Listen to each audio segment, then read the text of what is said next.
The question of who will be the next pope isn't just a matter of religious speculation. It's a turning point for the Catholic Church and potentially for global geopolitics. The world is watching closely. With Pope Francis's health and age raising questions, many are already whispering about the inevitable, a new conclave. But what kind of leader does the Church need today? Conservative or progressive? Global South or traditional Europe? In this video, we'll dive deep into the forces shaping the Vatican's next chapter and explore the most talked about contenders to inherit one of the most influential positions in the world. Buckle up. This is a spiritual, political, and even prophetic journey. The role of the Pope is far more than just a spiritual guide. It is the helm of a 1.3 billion strong global institution with political sway, moral authority, and a vast historical legacy. When we speak of the papal throne, we are not referring to luxury or prestige. We are referring to a burden, a position that carries the weight of centuries of tradition, doctrine, and responsibility. The Pope is expected to be both a symbol of continuity and a messenger of change, bridging an ancient faith with the complexities of the modern world. This dual expectation makes the papacy one of the most paradoxical roles in global leadership. It's no longer enough for a pope to simply be holy. He must also be strategic. Behind the grandeur of the Vatican lies an intricate web of challenges that the next pope must confront head-on. The Church is facing declining attendance in the West, growing numbers in Africa and Asia, internal divisions between liberal and conservative factions, and increasing scrutiny over historical abuses. Whoever takes the throne must have the wisdom to heal, the strength to lead, and the humility to serve. This is not just a spiritual seat, it's a battlefield of ideologies, and the next pope will need to walk that line with extraordinary precision. The pressure isn't just internal. World leaders look to the Pope for guidance on climate, poverty, human rights, and even diplomacy.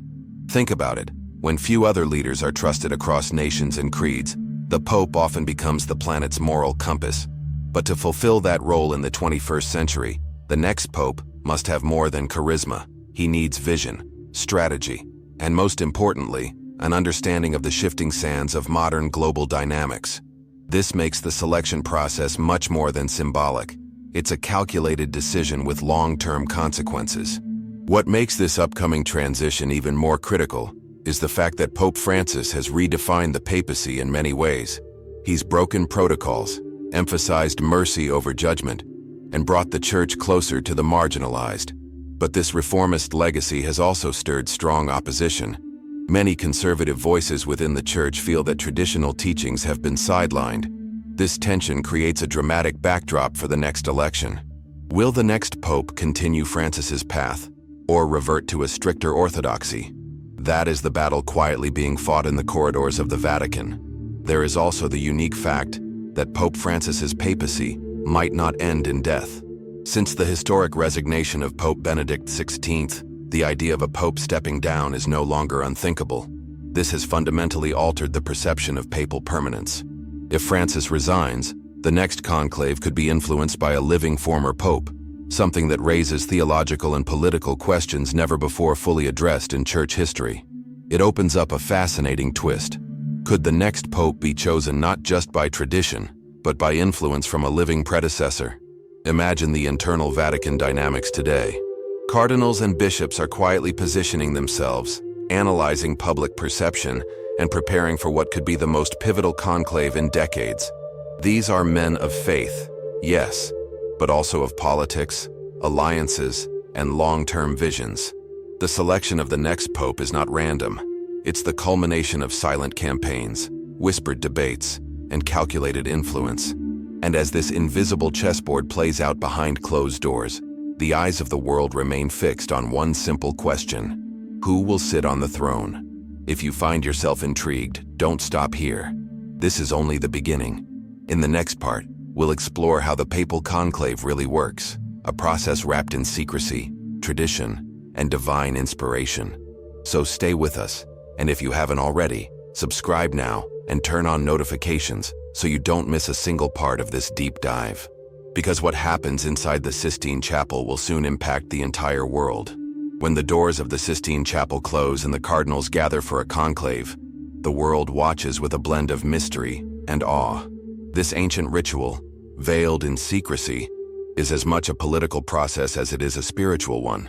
The conclave follows strict ceremonial rules, locked doors, black and white smoke, the Latin chants, but behind the reverence lies a very human process: lobbying, debating, and discerning. These men are not just choosing a spiritual leader, they are defining the future of a global institution. And despite the sacred setting, alliances and ideological leanings heavily influence the outcome. It's a sacred chess match that requires each move to be precise, intentional, and ultimately divinely inspired. The term conclave literally means with key, referring to the cardinals being locked away until a decision is reached. But beyond that symbolism lies a power dynamic that has evolved over centuries.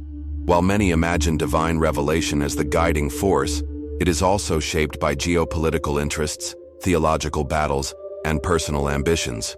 Each cardinal enters the conclave with his own worldview, shaped by the culture he comes from, the issues he prioritizes, and the vision he holds for the church. Some want continuity, others want reform, and some seek a balance between the two. It's this tension that defines the drama of the papal election. What makes the process so unique is the blend of ancient ritual and modern urgency. The cardinals cast ballots up to 4 times a day, writing a name in secrecy, and placing it in a golden chalice atop the altar. If no 2/3 majority is reached, the ballots are burned with a special chemical to release black smoke. White smoke, habemus papam, signals that a new leader has been chosen. But in the age of digital leaks and global media, even this sealed process has its vulnerabilities. Rumors swirl, names leak, and outside pressure subtly makes its way inside. It's a fascinating paradox, trying to hear the voice of God amid the noise of the world. As the votes unfold inside the chapel, each cardinal must weigh not only his own beliefs, but also the pulse of the global church. Does the church need a conservative guardian of doctrine or a progressive reformer who speaks the language of today's generation? Should the next pope be from Africa, where Catholicism is exploding in numbers, or from Latin America, where liberation theology and social justice are on the rise? These are not easy questions, and they don't have obvious answers. That's why each conclave is filled with tension, prayer, and deep personal wrestling. And then there are the frontrunners, those cardinals whose names echo in Vatican halls even before the conclave begins. These are the papabili, the popables. Some have media profiles, others are quietly influential behind the scenes. But all of them have supporters who advocate on their behalf. Conversations happen, positions are floated, and as the early votes are cast, patterns emerge. Some names rise, others fade. Coalitions begin to form, sometimes shifting dramatically between ballots. It's a spiritual negotiation happening at a global scale, cloaked in Latin prayer and candlelight. What's even more intriguing is the unspoken strategy involved. Cardinal electors are often cautious of early frontrunners. There's an old saying, "He who enters the conclave as pope, leaves as a cardinal." Being too popular too early can backfire. Instead, quiet consensus builders, those who don't appear threatening, yet hold respect across factions, tend to rise in the later rounds. This unpredictability is part of the sacred suspense. You never truly know who will emerge until the white smoke rises and the world holds its breath. That moment, brief as it is, changes the course of history. And once the new pope is chosen, the transformation is immediate. He dons the white vestments, steps out onto the balcony of St. Peter's Basilica, and delivers his first words as the new Bishop of Rome. The crowd roars, cameras flash, and billions of Catholics around the world stop to watch. This is not just a ceremonial display, it's a signal to the world that a new era has begun. But behind that wave and blessing lies the weight of responsibility. The real work begins now. And the question echoes again. Is this the leader the church needs, or the one it could not avoid? If you want to understand what's truly at stake in the next papal election, you have to look at the ideological fault lines running through the heart of the church. This isn't just about geography or personality. It's about theology, doctrine, and the future of Catholic identity itself. On one side, you have the conservatives, those who believe the church must hold firmly to timeless truths, resist cultural trends, and protect traditional liturgy, teachings, and moral stances. For them, the church's strength lies in its unchanging nature. On the other side are the progressives, who argue that the church must evolve to meet the modern world, to become more inclusive, more merciful, and more responsive to the spiritual needs of today's society. These two camps don't just disagree, they represent competing visions of what the Church should be. This divide has grown more visible under Pope Francis. His emphasis on mercy, inclusion, and social justice has inspired millions, but also alarmed many within the Vatican's more conservative circles. His open approach to LGBTQ+ issues, his outreach to other religions, and his call for ecological responsibility have been praised by outsiders, but questioned by traditionalists. The next pope, then, could either double down on this reformist path or roll it back toward a more rigid orthodoxy. And the cardinals know that whatever choice they make, it will send a loud and lasting message to Catholics around the globe. Will the Church look forward or look inward? The weight of that choice becomes even heavier when you consider where the Church is growing and where it's shrinking. In Europe and North America, Catholicism faces declining attendance, aging congregations, and increasing secularization. But in places like Sub-Saharan Africa, Southeast Asia, and parts of Latin America, Catholic populations are booming. These regions are filled with young, vibrant, and deeply devout communities. Many believe it's time the next pope came from these areas, not only as a gesture of inclusion, but because that's where the Church's future lies. A pope from the global south could shift the center of gravity for the entire Church, but that shift wouldn't just be symbolic. A non-European pope could bring new perspectives on poverty, climate justice, migration, and religious coexistence. He would understand firsthand the challenges facing the majority of the world's Catholics. Issues like corruption, war, hunger, and persecution. He might also prioritize different theological emphases, such as community spirituality, charismatic worship, or indigenous traditions.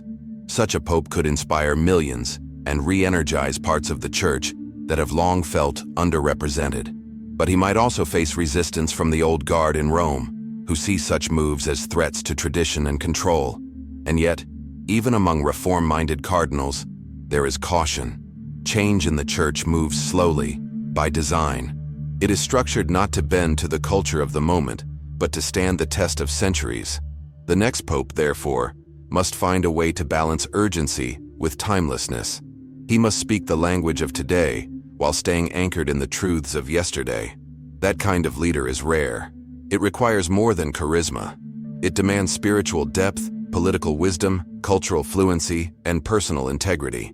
The conclave will be searching for someone who doesn't just fit the moment, but who transcends it. We must also acknowledge the emotional and spiritual hunger of the faithful. In a world filled with anxiety, disinformation, polarization, and loneliness, many people look to the Church not just for answers, but for hope. The next pope will be expected to be more than a theologian or administrator. He must be a father figure, a moral guide, and a voice of conscience. He must help people reconnect with the sacred in a world dominated by noise. He must remind the world that the Church's power doesn't come from wealth or politics, but from its ability to love, serve, and sacrifice. That is the real authority of the papacy. So as the College of Cardinals prepares for this historic decision, they are not just selecting a man. They are shaping the Church's soul. The choice they make will either reignite faith or deepen division. It will either renew the Church's moral credibility or further alienate the next generation. That's why this moment matters so much. And it's why millions are watching, waiting, and praying. The next pope won't just wear white. He will carry the hopes and wounds of a world in need of healing. It's essential now to understand who the key contenders are, the so-called papabili, and what they represent. These men are not campaigning, at least not overtly, but make no mistake, their reputations, writings, speeches, and alliances have been carefully noted by Vatican insiders. Some names keep resurfacing because of their charisma, global experience, or perceived alignment with the current or former papal vision. One such name is Cardinal Peter Turkson from Ghana, a voice of moral clarity on climate justice and social inequality. He represents a deeply spiritual and humble leadership style, coupled with a keen understanding of global affairs. He embodies the hope for a pope from Africa, compassionate, intellectually sharp, and rooted in lived experience. Another frequently mentioned name is Cardinal Luis Antonio Tagle of the Philippines. Often referred to as the Asian Francis, he carries a deep pastoral heart and a smiling humility that resonates with ordinary Catholics. His experience as the head of Caritas Internationalis has given him exposure to global crises and humanitarian needs. He's fluent in several languages, emotionally intelligent, and theologically grounded. To many, he symbolizes a future-oriented church, one that listens, heals, and reaches out. But some critics argue he lacks the administrative toughness required to navigate the Vatican's entrenched bureaucracy. Still, his name carries weight across multiple factions. From Italy, there's Cardinal Matteo Zuppi, an increasingly visible figure known for his peace negotiations, especially with the Sant'Egidio community. He blends orthodoxy with a focus on the marginalized, immigrants, the poor, and victims of violence. Zuppi is seen as a pragmatic bridge builder, someone who understands European Catholicism's challenges, but is also open to innovation. His close alignment with Francis's vision makes him an appealing candidate for those who want continuity without radical change.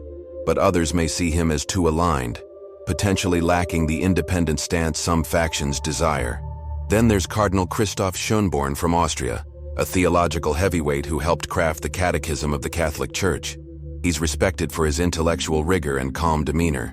While he's aging, his name continues to circulate as a stabilizing choice, someone who can articulate doctrine clearly while engaging constructively with contemporary moral debates. However, his European roots and cautious temperament might make him less appealing to those calling for a bold global shift. Still, he represents the kind of mature leadership that appeals to many in the College of Cardinals. From Latin America, another strong figure is Cardinal Odilo Scherer from Brazil. As a leading voice in one of the world's most populous Catholic nations, he brings deep pastoral experience and a nuanced understanding of socio-political complexities. Scherer is seen as doctrinally moderate, but organizationally sharp, capable of navigating both the spiritual and administrative demands of the papacy. Brazil's pivotal place in global Catholicism makes him a symbol of the South's emerging voice. But questions remain about whether he could unite a fractured church or simply manage it. There are also dark horse candidates, those less well known to the public but deeply respected within the Vatican. These include cardinals with diplomatic experience, those from religious orders, or even younger voices rising through the ranks. Sometimes, the College of Cardinals surprises the world by choosing someone outside the spotlight, someone perceived as neutral, unifying, or divinely suited for the unexpected burdens of the office. In this way, the Holy Spirit is believed to move beyond human calculations and media predictions, elevating a man who might not even believe he's being considered. So when we talk about the next pope, we're not talking about popularity contests or PR strategies. We're talking about legacy. We're talking about the future of Catholic identity. Each of these names carries a different hope, a different fear, a different possibility. And as the conclave approaches, these names will be tested in private discussions, prayerful discernment, and perhaps in the silent shaping of destiny. The next part of this journey? Understanding how one man's election can alter the course of spiritual history, for better or for worse. The election of a pope isn't just about the Vatican, it's about how the world sees the Church. In many countries, especially those dealing with moral dilemmas, political unrest, or cultural identity crises, the Pope's voice matters more than any other religious figure on earth. His words can shape policies, inspire revolutions, or provide comfort during chaos. Think of how John Paul II influenced the fall of communism in Eastern Europe, or how Francis has challenged global leaders on climate and inequality. The next pope will inherit not only the authority of Peter's chair, but also a platform that reaches presidents, CEOs, and ordinary believers alike. And in today's media-driven age, that platform is more powerful and more fragile than ever. This fragility is important to grasp. In an era of instant headlines, misinformation, and digital outrage, every papal statement can be twisted, decontextualized, or weaponized. The next pope must be media-savvy, not in a performative way, but in a deeply aware one. He will need to navigate how the Church communicates in a post-truth world. How do you preach eternal truths to a generation drowning in digital noise? How do you defend sacred tradition without sounding out of touch? These are not rhetorical questions. They're strategic imperatives. And the next pope must embody the calm strength to lead amid constant scrutiny and pressure. It's not just about words, though. It's about presence. The pope must be seen as a shepherd, not just a CEO. In places like war-torn regions, refugee camps, or disaster zones, people look to him for moral clarity and compassion. The next pontiff must be willing to step into suffering, to cry with victims, to hold the broken. That's why charisma alone is not enough. The Church is aching for authenticity, for a leader who bleeds with the world, who listens without filters, and who prays without pride. The next pope will need to embody this sacred empathy in a deeply visible way. Another challenge the new pope will face is navigating interfaith tensions. In a world marked by religious conflict, from radical extremism to cultural suspicion, the pope has the unique power to build bridges. Under Francis, relations with Islam, Judaism, and even non-believers have opened new paths of dialogue. But it hasn't been without backlash. Some argue this risks diluting the Church's distinctiveness. Others see it as essential to global peace. The next pope must walk this razor-thin edge, respecting other faiths while boldly proclaiming his own. It requires not just diplomacy, but a theology of encounter, a radical commitment to unity without compromise. Meanwhile, inside the Church, the next pope will inherit a house still in need of cleansing. The shadow of abuse scandals, financial corruption, and clerical misconduct still lingers. Despite reforms, the trust of millions remains shaken. The next pontiff cannot simply continue the work. He must deepen it, with even greater transparency and resolve. He must be willing to confront not just the crimes, but the culture that allowed them to fester. That takes more than courage. It takes a willingness to be unpopular, even within the very walls that surround him. The next pope must be a reformer with fire in his heart and justice in his hands. At the same time, he will need to guide the Church through deeply divisive moral debates. From sexuality to gender identity, artificial intelligence to bioethics, Catholics across the world are seeking answers, and often receiving conflicting ones. The Pope must bring unity without erasing diversity. He must protect doctrine while also making space for pastoral sensitivity. That tension, between dogma and mercy, is the hardest to balance, but it is also the most necessary. The faithful are not looking for slogans, they are looking for shepherds. The next Pope must be both a teacher of truth and a companion in grace. And all of this must be done without losing the mystical core of the papacy. At its heart, the Pope is not just a public figure or religious executive. He is a successor to the Apostle Peter, a visible sign of unity, a spiritual father to billions. In a time when institutions are distrusted and faith is fading in many parts of the world, the next Pope must rekindle that sacred fire, not through showmanship, but through holiness, not through innovation alone, but through integrity.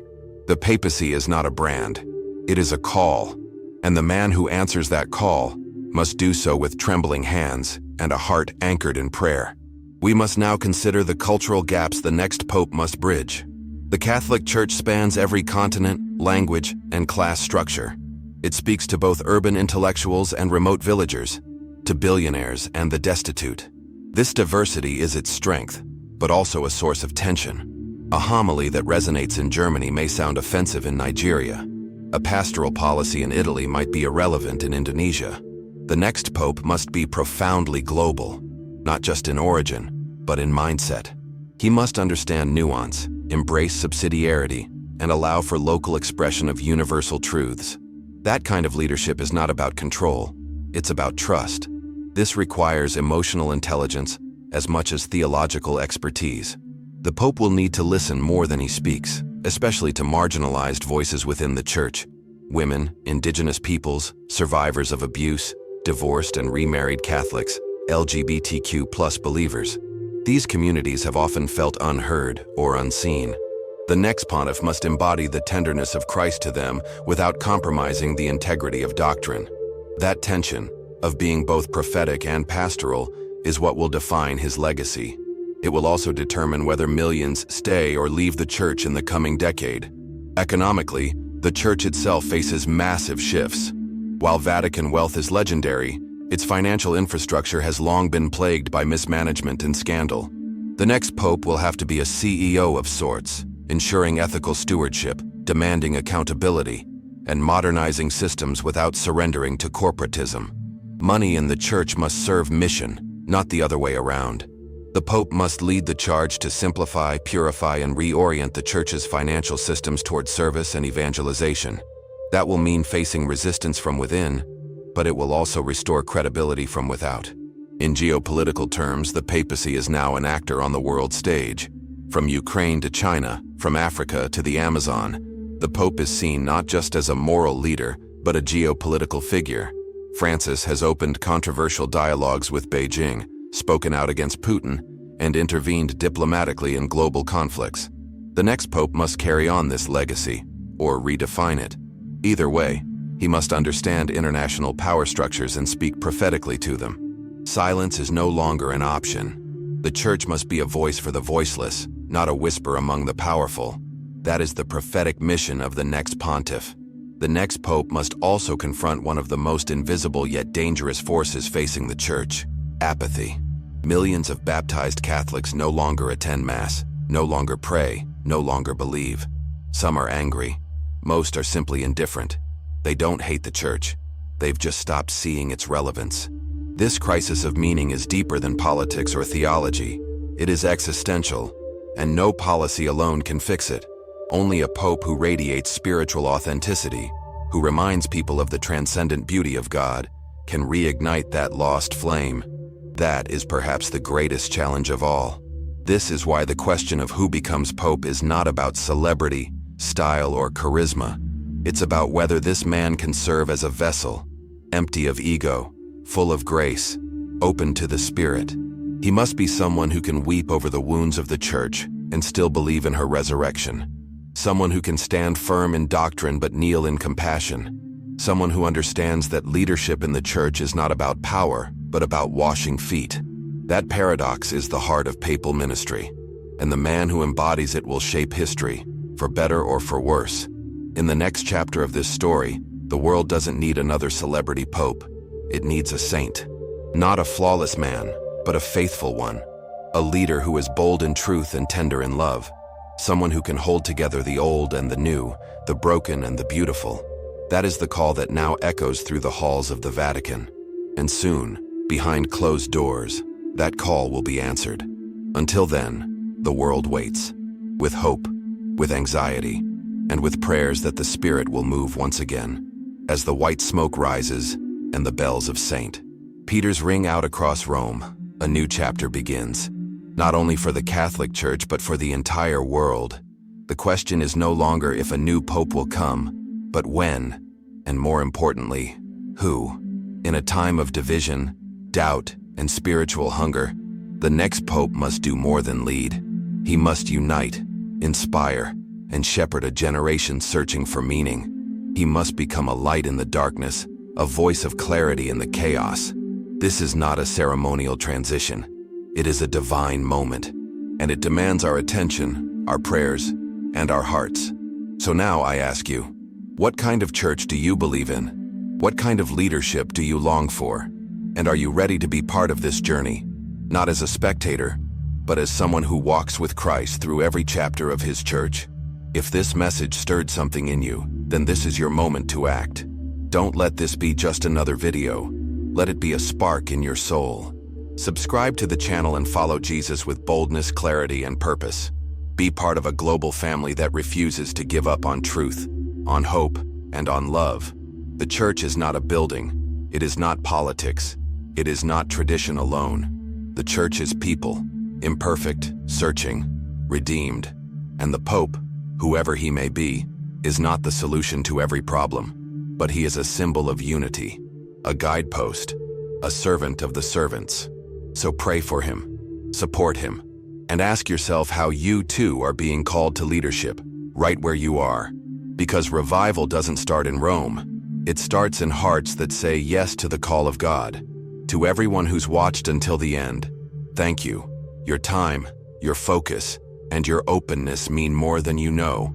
If this journey opened your eyes, then share it. Let others see what's unfolding behind the scenes of the Vatican. Let others feel the urgency and the hope. This is a critical moment in history, and we are all part of it. You have a role to play, and you are not alone. Before we go, I want to introduce myself. My name is Oliver. I'm not here because I have all the answers. I'm here because I believe deeply in the power of truth, in the beauty of faith, and in the courage it takes to seek God in today's world. My passion is helping people connect the dots between headlines and holiness, between what's happening in the church and what's happening in your heart. If that resonates with you, then I hope this is just the beginning of our journey together. As we close, I want to say this from the heart. You are seen. You are loved. You are not forgotten. No matter where you're watching from, or what you believe right now, you matter. This channel exists to remind you of that, to call you deeper, higher, and closer to the one who made you. So let's stay connected, let's keep growing, and let's walk this road of faith together. Until next time, take care of your soul, pray boldly, and remember, the church is alive, and her future is rising. I'll see you in the next video. God bless you.